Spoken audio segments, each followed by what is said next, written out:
உள்ளங்கை மென்மையாகவும் அழகாகவும் மிருதுவாகவும் மாற சில எளிய வழிமுறைகளை பார்க்கலாம். சிலரது உள்ளங்கை மிகவும் சொரசொரப்பாக காணப்படும்.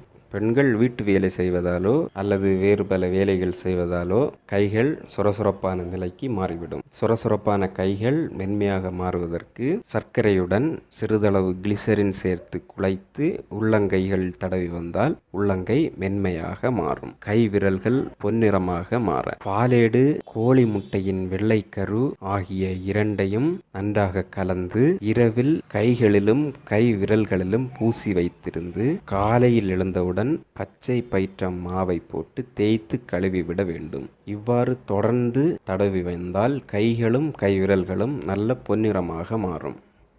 உள்ளங்கை எரிச்சல் குறைய சிலருக்கு உள்ளங்கை மிகவும் எரிச்சலாக இருக்கும். இதை குறைப்பதற்கு மருதோன்றி இலையை எடுத்து சோற்றுக்கற்றாழையுடன் சேர்த்து அரைத்து பற்று போட்டு வந்தால் உள்ளங்கையில் ஏற்படும் எரிச்சல் குறையும்.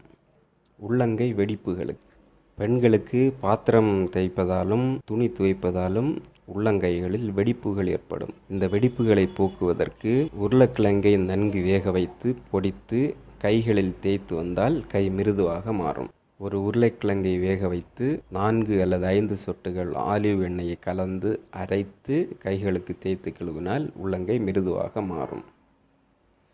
கைமுட்டியின் கருப்பு குறைய சிலருக்கு கைமுட்டி மிகவும் கருப்பாகவும் சொரசொரப்பாகவும் காணப்படும். அதற்கு கடுகை ஊற வைத்து அரைத்து தினமும் முட்டியில் தடவி 5 நிமிடம் ஊற வைத்து பின் கழுவி வர கைமுட்டியின் கருப்பு குறையும்.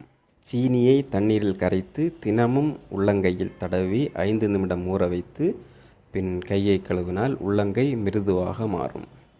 எலுமிச்சை சாற்றுடன் சர்க்கரை கலந்து தினமும் உள்ளங்கையில் தடவி 10 நிமிடம் ஊற வைத்து பின் கை கழுவினால் உள்ளங்கை மிருதுவாக மாறும்.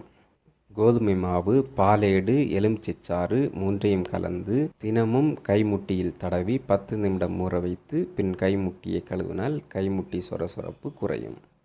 கை வலி குறைய கடுகையும் இஞ்சியையும் சம அளவு எடுத்து அரைத்து வலி உள்ள இடத்தில் தடவி வர கைவலி குறையும்.